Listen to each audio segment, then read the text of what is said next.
भारत सरकार अधिनियम 1935 उसका अध्ययन कर रहे थे, जिसमें हमने जो पूर्व के 3-4 वीडियो जो थे उसमें हमने काफ़ी कुछ अध्ययन किया।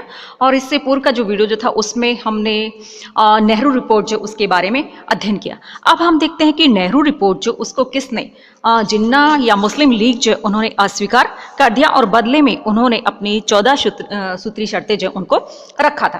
अब हम अध्ययन करते हैं कि जिन्ना जो उसका 14 सूत्री शर्तें जो थी उनका सारांश क्या था कि भारत के भावी संविधान का रूप संघीय हो, इसके साथ ही जिसमें अवशिष्ट शक्तियां प्रांतों के पास में हो। इसके अलावा दूसरी बात यह थी कि सभी प्रांतों में एक समान स्वायत्त शासन अधिकार हो। तीसरी बात उनकी ये थी कि सभी प्रांतों की विधानसभाओं और अन्य लोक प्रतिनिधि संस्थाओं में अल्पमतों वाली जातियों का निश्चित रूप से उचित और काफी प्रतिनिधित्व रहे। जहां उनका बहुमत हो उसे घटाकर बराबर या अल्पमत न कर दिया जाए। चौथी बात थी कि केंद्रीय विधानमंडल में मुसलमानों को कम से कम 1/3 प्रतिनिधित्व दिया जाए।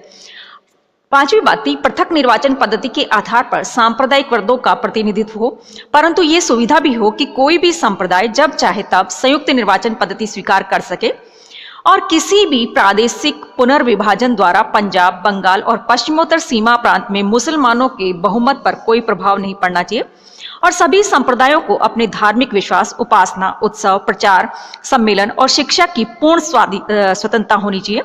आठवीं बात थी कि किसी भी विधानसभा अथवा लोक प्रतिनिधि संस्था में ऐसा कोई भी विधेयक या प्रस्ताव स्वीकृत नहीं होना चाहिए जिसका किसी भी संप्रदाय के 3/4 सदस्य अपने संप्रदाय के हितों के विरुद्ध बताते हुए विरोध करते हैं। 9वीं बात थी कि सिंध को बंबई प्रांत से अलग किया जाए। 10वीं बात थी कि अन्य प्रांतों में जिस प्रकार के सुधार किए जाएं वैसे ही सीमा प्रांत और बलूचिस्तान में भी किए जाएं।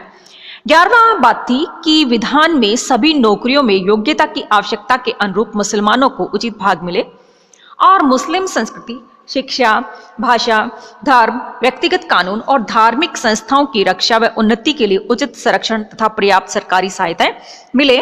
13वीं बात थी कि केंद्रीय अथवा प्रांतीय मंत्रिमंडल में कम से कम 1/3 मंत्री मुसलमान रहे।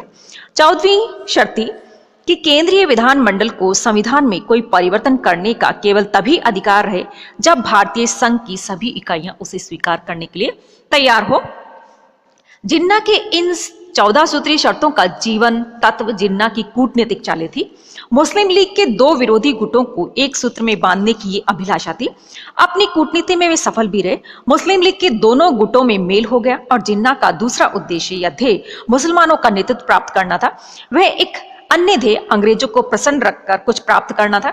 इसीलिए अनेक विद्वानों का मानना है कि जिन्ना 14 सूत्री शर्तें सांप्रदायिक समस्या का कोई हल नहीं था, बल्कि डॉक्टर राजेंद्र प्रसाद ने लिखा है कि जिन्ना की 14 शर्तों का इसलिए विशेष महत्व है क्योंकि मैकडॉलैंड के सांप्रदायिक पंचाट में ये प्राय मान ली गई थी और इस प्रकार से सांप्रदायिक द्वेष के कारण नेहरू रिपोर्ट सर्वमान्य नहीं हो पाई और लॉर्ड ब्रैकनहेडन की चुनौती एक सर्वसम्मत संविधान का निर्माण वैसी की वैसी ही बनी रही। तो इस प्रकार से ये 14 सूत्री शर्तें जो थी वो जिन्ना की तरफ से रखी गई थी, जिसकी वजह से सांप्रदायिकता जो है और भी ज्यादा बढ़ गई और जो अंग्रेजों ने कहा था कि तुम लोग मिलकर एक कोई भी संविधान जो वो नहीं बना सकते, इसलिए हम ऐसा कर रहे हैं। और वो बात बिल्कुल सही साबित हुई थी क्योंकि नेहरू रिपोर्ट जो थी उसको किसने जिन्ना जो है और मुस्लिम लीग जो उसने स्वीकार नहीं किया और जो लीग में आपके जिन्ना जो उसने प्रस्तुत किया था उसको अन्य दल जो मानने के लिए तैयार नहीं थे। फिर भी उसको इसमें काफी महत्व मिला था। अगली बात आती है सांप्रदायिक पंचाट कि भारत में संवैधानिक सुधारों के लिए साइमन कमीशन नियुक्त किया गया था, परंतु भारतीयों ने इसकी रिपोर्ट को स्वीकारा नहीं था और नेहरू रिपोर्ट की बातों को मुसलमानों ने नहीं माना और जिन्ना की 14 शर्तें कांग्रेस को स्वीकार नहीं थी। तो ब्रिटिश प्रधानमंत्री रैमजे मैकडॉलैंड ने भारत के गवर्नर जनरल लॉर्ड इरविन को भारतीय मामलों में परामर्श के लिए इंग्लैंड बुलाया और इंग्लैंड से लौटकर लॉर्ड इरविन ने 31 अक्टूबर 1929 को एक घोषणा की कि भारत को अंत में अधिराज्य का दर्जा मिले और इसके लिए शीघ्र ही एक गोलमेज सम्मेलन बुलाएगी। इस पर इंग्लैंड में तूफान मच गया और परिणाम स्वरूप ब्रिटिश प्रधानमंत्री को कहना पड़ा कि भारतीयों को कोई नई राजनीतिक शक्ति नहीं दी जा रही और इससे कांग्रेस के युवा वर्ग को घोर निराशा हुई और उनके प्रभाव के कारण 31 दिसंबर 1929 को कांग्रेस ने पूर्ण स्वाधीनता का प्रस्ताव पास कर दिया और इसके साथ ही सविनय अवज्ञा आंदोलन शुरू करने का निश्चय भी किया गया और गांधी जी के नेतृत्व में सारे देश में सविनय अवज्ञा आंदोलन जोरों से चल पड़ा और सरकार ने दमनकारी नीति का सहारा लिया और गांधी जी सहित अनेक कांग्रेसी नेताओं को गिरफ्तार कर जेल में डाल दिया गया। और ऐसे समय में ब्रिटिश सरकार ने भारतीय समस्या को हल करने के लिए एक गोलमेज सम्मेलन बुलाया और सम्मेलन में बहुत सी बातों पर सहमति होगी, परंतु सांप्रदायिक समस्या का कोई भी हल नहीं निकल पाया। इसके अलावा कांग्रेस ने इस सम्मेलन में भाग ही नहीं लिया, इसलिए सम्मेलन का कोई विशेष महत्व या परिणाम नहीं निकला। अतः कांग्रेस को सम्मेलन में भाग लेने के लिए मनाया गया और 5 मार्च 1931 को गांधी इरविन समझौता हो गया। कांग्रेस ने दूसरे गोलमेज सम्मेलन में भाग लेना स्वीकार कर लिया। दूसरा गोलमेज सम्मेलन सितंबर 1931 में आयोजित किया गया। उसमें भी सांप्रदायिक समस्या को हल करने में असफल रहा और इस सम्मेलन के अंत में रैमजे मैकडोनल्ड ने कहा था कि यदि विभिन्न जातियों की सांप्रदायिक समस्या हल न हुई तो ब्रिटिश सरकार अपना निर्णय देने के लिए विवश हो जाएगी। क्योंकि द्वितीय गोलमेज सम्मेलन में विभिन्न जातियों के प्रतिनिधियों में कोई समझौता नहीं हो सका, इसीलिए 16 अगस्त 1932 को रैमजे मैकडोनल्ड ने अपना निर्णय दिया, जिसको सांप्रदायिक पंचायत कहा जाता था। और सरकार द्वारा एक घोषणा की गई कि यदि भारत के विभिन्न दल इस पंचायत की बजाय किसी अन्य योजना पर सहमत हो जाते हैं तो सरकार उसे लागू करने की ब्रिटिश संसद से सिफारिश कर देगी। अगली बात थी सांप्रदायिक पंचायत की मुख्य बातें कि प्रांतीय विधान मंडलों में सदस्यों की संख्या डबल कर देनी चाहिए। दूसरा, अल्पसंख्यकों के लिए अलग से निर्वाचन की व्यवस्था और अल्पसंख्यकों में मुसलमानों, सिख और ईसाइयों को शामिल किया गया।